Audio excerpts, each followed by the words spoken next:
രാത്രികാല ജീവിതം സജീവമാക്കുന്നതിനായി ജില്ലാ ഭരണകൂടത്തിന്റെ നേതൃത്വത്തിൽ പത്തനംതിട്ട നഗരത്തിൽ സംഘടിപ്പിച്ച മിഡ്നൈറ്റ് മാരത്തോൺ ആവേശമായി. ജില്ലാ കളക്ടർ എസ് പ്രേംകൃഷ്ണൻ മുൻകൈയെടുത്താണ് സംഘടിപ്പിച്ചത്.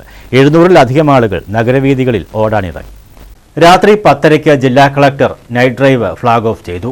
ടൗൺ സ്ക്വയറിൽ നിന്ന് ആരംഭിച്ച് ഗാന്ധി പ്രതിമ, saint Peter's junction, Vettippuram, KSRTC bus stand എന്നിവിടങ്ങളിലൂടെ സഞ്ചരിച്ച് ടൗൺ സ്ക്വയറിൽ തിരികെ എത്തിയായിരുന്നു സമാപനം. സെൽഫി പോയിന്റുകളും ക്രമീകരിച്ചിരുന്നു.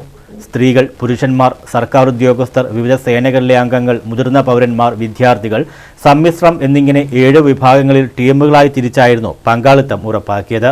ഓരോ വിഭാഗത്തിലും 1-2 സ്ഥാനങ്ങൾ നേടിയ ടീമുകൾക്ക് ക്യാഷ് പ്രൈസ് നൽകി.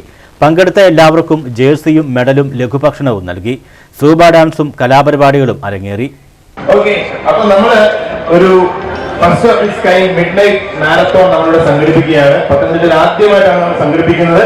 അപ്പൊ ഇത് ജില്ലാ ഭരണകൂടം, DTPCയും അതുപോലെ മുനിസിപ്പാലിറ്റികൾ കോർപ്പറേഷനോട് ചെയ്യുന്നതാണ്. പക്ഷെ ഇതിനകത്ത് ഏറ്റവും വലിയ റെസ്പോൺസിബിലിറ്റി ഉള്ളത് നിങ്ങൾക്കാണ്. ഇതിനകത്ത് കാര്യം നമ്മൾ പത്തനംതിട്ടയിൽ എപ്പോഴും പറയുന്ന നൈറ്റ് ലൈഫ് ഇല്ല എന്ന് പറയുന്നുണ്ട്. അപ്പൊ ആ നൈറ്റ് ലൈഫിന് ഒരു തുടക്കം കുറിക്കാൻ ആദ്യം നമ്മൾ ടൗൺ സ്ക്വയർ മുനിസിപ്പാലിറ്റി സ്ഥാപിച്ചു. അവിടെ ധാരാളം ആളുകൾ വരുന്നുണ്ട്. അപ്പം ഇപ്പൊ അതിന്റെ ഒരു അടുത്ത പടി എന്നുള്ള രീതിയിൽ നമുക്ക് നല്ലൊരു ഇവന്റ് ചെയ്യാം എന്നുള്ളതിന്റെ ഒരു പ്രൂഫ് കാണിക്കാൻ വേണ്ടിയാണ് നമ്മളിപ്പോൾ ഇവന്റ് കണ്ടക്ട് ചെയ്യുന്നത്. അപ്പൊ ഇതിൽ വലിയൊരു റെസ്പോൺസിബിലിറ്റി നിങ്ങൾക്കുണ്ട്. പൂർണ്ണമായും ഹരിതചട്ടം പാലിച്ചായിരുന്നു പരിപാടി. മാരത്തോൺ പാതയിൽ പോലീസ് സുരക്ഷിതത്വം ഉറപ്പാക്കി. ആംബുലൻസ് ഉൾപ്പെടെയുള്ള മെഡിക്കൽ സംഘത്തെയും വിന്യസിച്ചു.